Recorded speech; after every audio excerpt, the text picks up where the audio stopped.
All right. Thanks for joining me. I got No Kyle problem. Cooper from McGillivray Accountants, Chartered Accountants. And with all these updates, I'm sure your phone's been ringing off the hook with everybody wondering what's going on and how they can apply, who qualifies. What are some of the more recent updates that people should be aware of? Well, I think that I mean the timing of this conversation, things will probably change and evolve from now, anyways. But I guess we'll just go back to the beginning and where things all began when the outbreak did happen, and the announcements that came out from the federal government. First started out with the Canada's Emergency Response Benefit. So this was a benefit to individuals that lost their job because of COVID.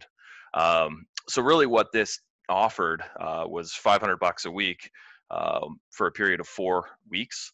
Um, well, in increments of 4 weeks, and lasting up to 16 weeks. So it's $500 for individuals who, again, stopped working because of COVID, and who are otherwise on EI. But then there's individuals that would not otherwise qualify for EI that could actually apply for the CERB. Um, just as long as they didn't quit their job voluntarily. They also announced a wage subsidy for employers, so you get up to 10% per employee of their gross wages as a subsidy. And the mechanics behind that was that you would just reduce your remittances that would otherwise be owing on your payroll filings, um, and up to $1,375 per employee and 25,000 per employer.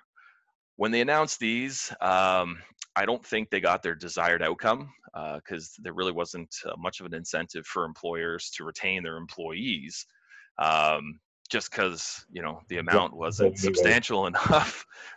So a lot of people just got rid of their or laid off their staff anyways, and the incentive for the employee is that they can go and collect this CERB. So on the next, next wave of announcements, the federal government decided that okay, we understand that the 10% is not enough for employers to retain their employees, so they announced 75% wage subsidy. It passed through legislation just, I guess, last Saturday. Um, and what that did was, in the way, or I guess by way of a subsidy, employers were being reimbursed or will be reimbursed up to 75% of an employee's wages, provided that they can demonstrate their revenue has declined for the month of March by 15%, and April and May by 30%. And how it works too, as well, as if you qualify for the previous month, you're automatically qualified for the next month. It is capped at $847 per week. And really, I think that this was the kicker to actually get employers to rehire their staff, and then I guess they were also encouraged to pay the remaining 25%.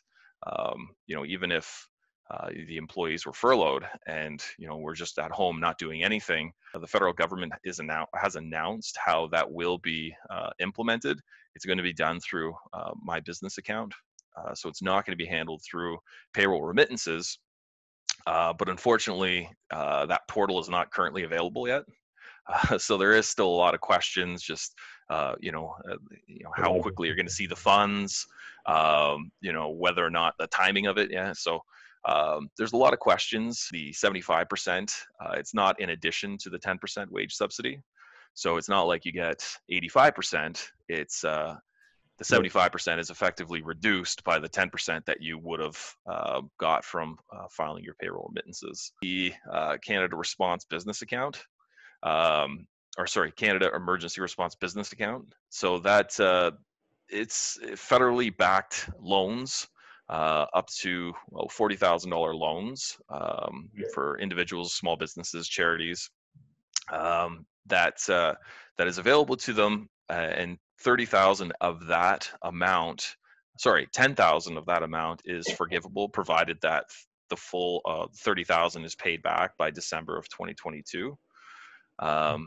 So again, it's pretty new at this point, and the federal government has just passed off the mechanics of implementing this loan program to the banks. If you can't pay it back within by December of 2022, then the 40,000 is still owing after that point, but it's just going to be interest free at that point.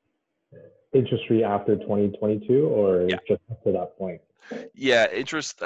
I think so, but I'm not entirely sure. But again, the incentive is for everyone to pay it back, obviously, because there's a $10,000 grant. That's quite a bit of stuff, and I guess more questions, they can reach out to you and get more specifics from you. Is that okay? For sure, yeah. And again, this it's a very fluid situation, and we don't know how long this is going to last for or how the economy will respond. Yeah, but we can really appreciate like why it's been, it's just amazing to be Canadian and living in Canada, that the government is actually, trying to help everybody while handling this pandemic. So I think what we can take from this, they keep announcing new things, is they are trying to help people and they are trying to figure out this pandemic. Even so much that they have pushed the due date for down to the end of summer, which is pretty awesome. So is that applying to everybody, or is it for businesses, or like what's the details on that? I don't have to do my taxes yet, right? Yeah, well, self-employed individuals, there's no change for them this year. It's still June 15th filing deadline for self-employed individuals, but everyone else, it's not due. Their personal tax returns for individuals are not due until June 1st. If you do owe, the payments have been deferred until, I guess, August 31st of 2020. And that applies for everyone. Corporate tax returns, nothing's changed on that front. However, payments that, it's still, if it's a December year end for a corporate tax return, it's still not due until June 30th. It's a very fluid situation. So, come June 1st, they might even delay it even further. I know everyone's, trying to stay home as much as possible and really keep their social distancing. It's a new world that we're living in, and but it offers opportunities like this where we can still meet and discuss and learn while we're being safe and responsible. So thanks for the time and sharing with us. No worries, Steve. Be safe, my friend. You too, buddy. Take care.